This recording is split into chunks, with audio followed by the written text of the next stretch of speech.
Prenez votre temps, détendez-vous, enlevez vos chaussures. Des paroles innocentes lors d'une fête ou quelque chose de plus sinistre? C'est ce qu'un tribunal de Manhattan tente de déterminer en ce moment même. Il semblerait que la pièce où la vidéo a été filmée n'était pas seulement un lieu de fête, mais quelque chose de tout à fait différent. Décortiquons ce que les autorités fédérales appellent les coups d'éclat et les images troublantes qui sont maintenant montrées au jury. À l'intérieur des preuves et des allégations de flippage. Bon, entrons dans le vif du sujet, à savoir ce qu'étaient exactement ces pétages de plomb et pourquoi ils sont si importants dans l'affaire contre Diddy. Selon les déclarations préliminaires de l'accusation, le 12 mai 2025, ces coups d'éclat n'étaient pas des coups de théâtre ordinaires. Il s'agissait de performances sexuelles orchestrées qui duraient des jours entiers.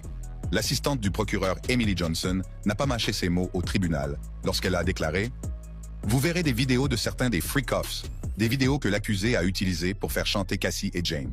Ce sont de lourdes accusations, sans aucun doute. L'accusation donne des détails incroyables sur ces événements. Et s'ils sont vrais, ils sont tout à fait troublants.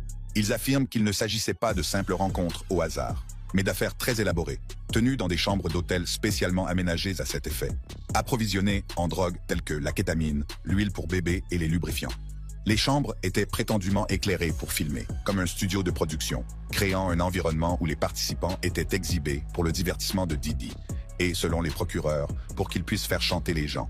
Il s'agit là d'un véritable jeu de pouvoir, si l'on y réfléchit bien.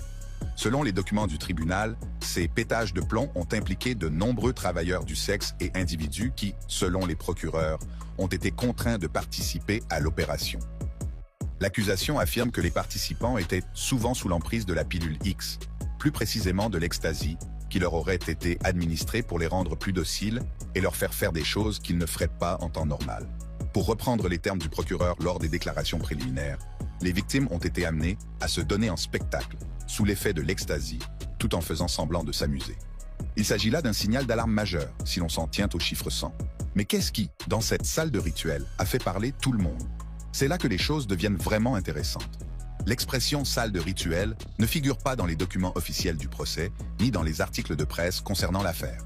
Il semble que ce nom soit apparu dans les conversations publiques sur les lieux où se sont déroulés ces pétages de plomb, en particulier dans les rues des médias sociaux et dans les commentaires sur YouTube. La mise en place de ces prétendus pétages de plomb donne cependant une impression de rituel si l'on y réfléchit bien. La préparation, des fournitures spécifiques, l'éclairage pour le tournage, tout cela indique que quelque chose a été fait encore et encore, comme un rituel. Vous vous souvenez de la descente dans le manoir de Diddy à Los Angeles dont j'ai parlé plus haut? Le fait que les fédéraux aient trouvé plus de 1000 bouteilles d'huile pour bébé n'est pas une coïncidence.